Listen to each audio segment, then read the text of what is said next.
Assalamualaikum. Pada kali ini kita akan membahas tentang dasar-dasar teknologi pengolahan air dan air limbah.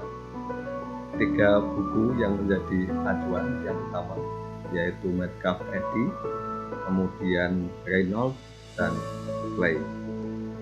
Kita kembali kepada prinsip dasar teknik kimia. Teknik kimia pada intinya adalah bagaimana mengolah dari bahan baku menjadi produk yang berguna dengan teknologi pengolahannya.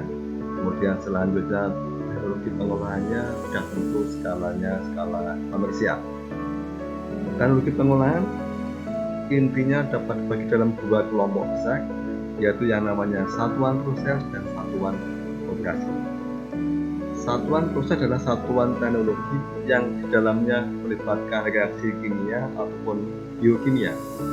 Satuan operasi adalah satuan teknologi di mana di dalamnya tidak melibatkan reaksi kimia. Jadi basic dasar teknik kimia ini kita gunakan untuk mengolah berbagai macam bahan baku menjadi produk. Termasuk di dalamnya adalah untuk teknologi pengolahan limbah dan pengolahan air limbah. Baik, pada dasarnya kembali lagi tentang bagaimana penerapan teknik kimia di dalam teknologi pengolahan air dan air limbah. Jadi kita memiliki bahan bakunya yaitu air maupun air limbah. Kemudian ingin kita olah sampai ke level seberapa. Sehingga kita harus paham betul spesifikasi produk yang kita olah, kemudian juga kita harus paham betul spesifikasi bahan bakunya. Untuk itu semuanya akan menentukan apa teknologi pengolahannya. Jadi, sekali lagi, kualitas bahan baku untuk diolah menjadi produk yang sampai ke level tertentu, kemudian akan menentukan teknologinya. Nah, teknologi pengolahan limbah intinya juga dibagi dalam 2, yaitu satuan proses, yang kedua adalah satuan operasi. Satuan proses, satuan teknologi yang di dalamnya melibatkan reaksi kimia. Suatu contoh adalah koagulasi, softening pelunaan, presipitasi, aerasi, disinfeksi, ion exchange, dan sebagainya. Kemudian selanjutnya, satuan operasi, satuan teknologi yang tidak melibatkan reaksi kimia, misalkan adalah mixing, sedimentasi, filtrasi, adsorpsi, flockulasi, deaerasi, dan lain sebagainya.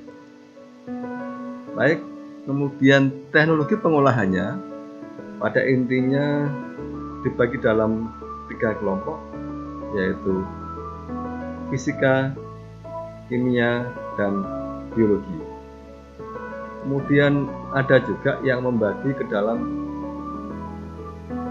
primary treatment, secondary treatment, dan tertiary treatment. Jadi kalau primary treatment itu fisika kimia, kemudian secondary treatment itu biologi, kemudian ada yang diterjemahkan tertiary treatment itu pengolahan limbah lanjut, misalnya saja adalah penghilangan fosfor, nutrien, nitrogen, dan sebagainya. Baik, ini contoh overview secara umum tentang teknologi pengolahan limbah air. Jadi mulai dari pre-treatment, primary treatment, secondary treatment, dan advanced treatment. Bahan baku limbah, air limbah, kemudian dilewatkan pada saringan green, kemudian juga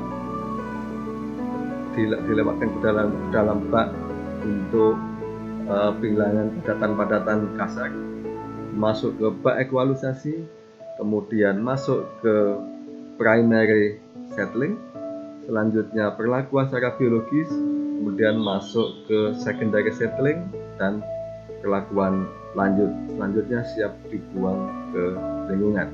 Ini contoh secara umum. Kembali lagi pada intinya tetap teknologi yang terlibat sangat tergantung pada bahan bakunya apa, kemudian ingin diolah sampai ke level seberapa.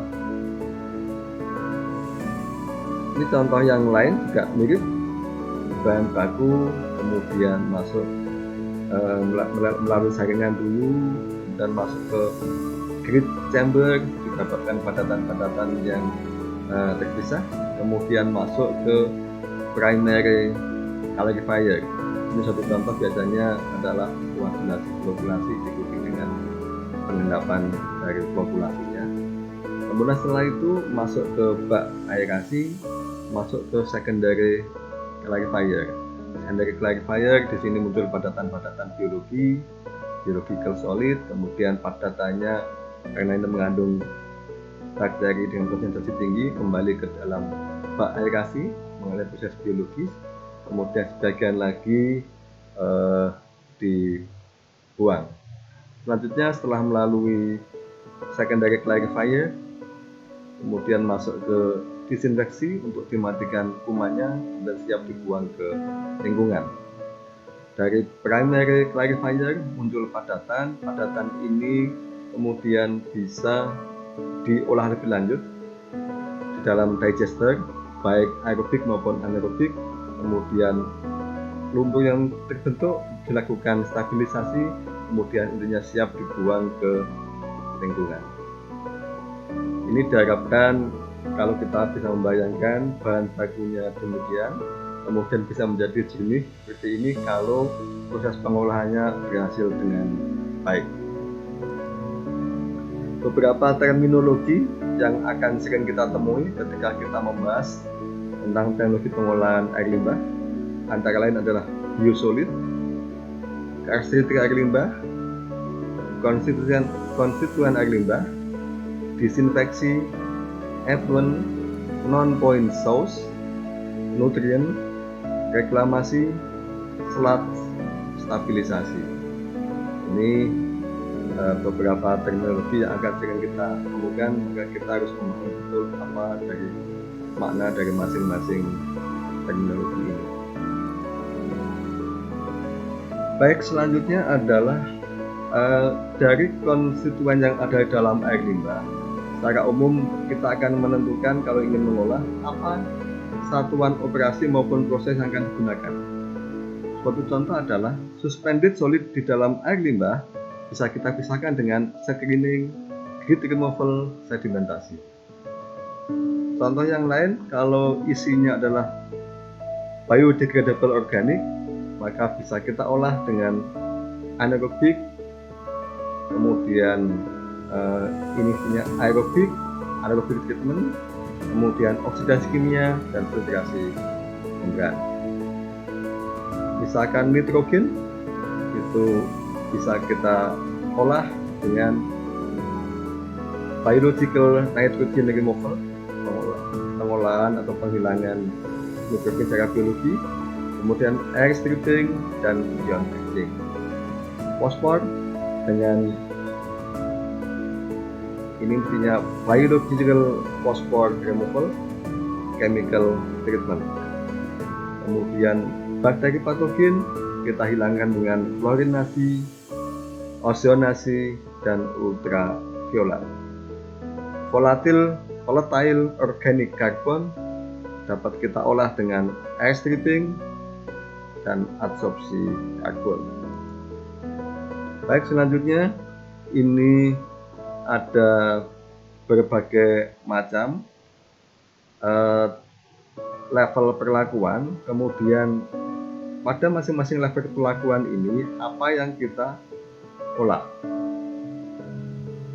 Satu contoh adalah preliminary, itu penghilangan konstituen air limbah dari padatan-padatan yang cukup besar, apakah itu kain, kayu dan sebagainya. Kemudian termasuk lemak yang mengapung. Kemudian yang ini kalau tidak dipisahkan dari awal akan mengganggu pada proses-proses selanjutnya. Contoh selanjutnya adalah primary treatment. Itu fungsinya adalah menghilangkan suspended solid dan bahan organik dari air limbah sebagian portion. Kemudian advanced primary itu pengolahan lanjut dari suspended solid dan bahan organik dari air limbah itu umumnya adalah secara penambahan bahan kimia atau filtrasi. Contohnya di sini adalah koagulasi dan koagulasi. Kemudian secondary treatment itu pengolahan bahan-bahan organik yang biodegradable baik dalam bentuk larutan atau suspensi, kemudian dan suspended solid. Selanjutnya disinfeksi juga biasanya masuk di dalamnya setelah secondary treatment. Baik, selanjutnya secondary with nutrient removal. Ini intinya adalah penghilangan bahan organik yang biodegradable, suspended solid, dan nutrien. Nutrien ini nitrogen, fosfor, ataupun keduanya. Ini diolah di dalam secondary with nutrient removal. Dan selanjutnya tertiary treatment ini adalah penghilangan suspended solid yang masih tersisa setelah melalui secondary treatment, biasanya berupa granular medium filtrasi atau microscreen. Kemudian di dalamnya tertiary treatment juga ada disinfeksi yang digunakan untuk membunuh kuman. Kemudian penghilangan nutrien juga sering masuk ke dalam kelompok tertiary ini. Selanjutnya advanced treatment itu penghilangan bahan-bahan terlarut dan tersuspensi yang masih tersisa kemudian setelah melewati perlakuan secara biologi, kemudian masih diperlukan pengolahan lanjut pada berbagai macam aplikasi atau penggunaan. Baik, kemudian ini lebih detail lagi. Kalau kita memiliki konstituen dari air limbah, kemudian apa yang mungkin kita terapkan teknologinya untuk mengolah. Contoh suspended solid, maka yang mungkin adalah screening, grit removal, sedimentasi, high rate clarification, floatasi, chemical precipitation, depth filtration, dan surface filtration. Contoh yang lain adalah biodegradable organic. Itu secara biologis misalkan aerobic suspended growth variation, aerobic attached growth variation. Jadi aerobic itu bisa suspended dan attached growth. Kemudian anaerobic itu juga suspended growth dan attached growth. Kemudian lagoon variation, berbagai macam jenis laguna. Kemudian physical chemical system, chemical oxidation, advanced oxidation, membuat filtrasi. Ini beberapa kemungkinan satuan operasi dan proses yang kita gunakan untuk mengolah biodegradable organik.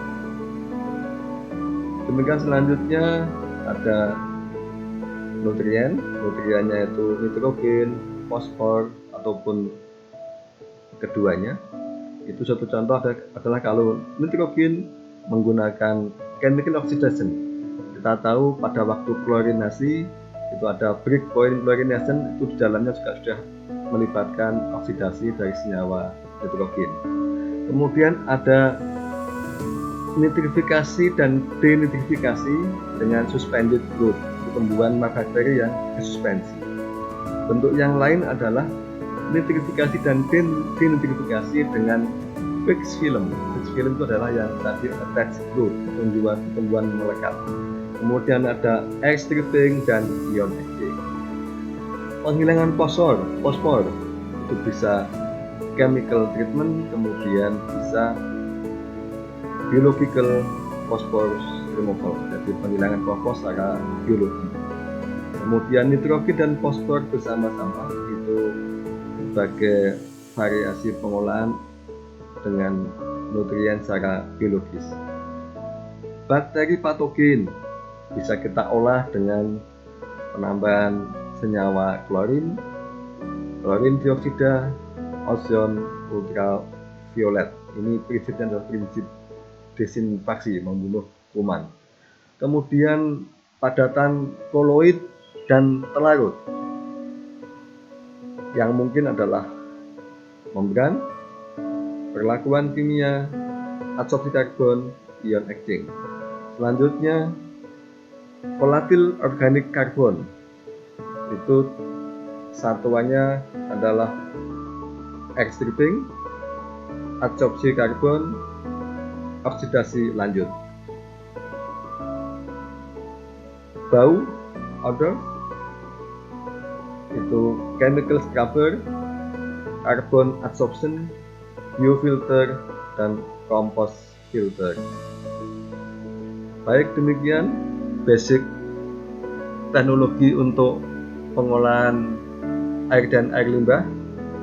Kemudian selanjutnya, kalau kita ingin mengolah dengan baik, maka kita harus memahami masing-masing satuan operasi dan satuan proses. Kemudian penggabungan masing-masing satuan operasi dan satuan proses dalam satu paket teknologi pengolahan limbah, maka disitulah sangat ditentukan kepada apa bahan bakunya, kemudian ingin diolah sampai ke level seberapa. Demikian, semoga bermanfaat. Sampai ketemu di lain waktu. Tetap semangat. Assalamualaikum warahmatullahi wabarakatuh.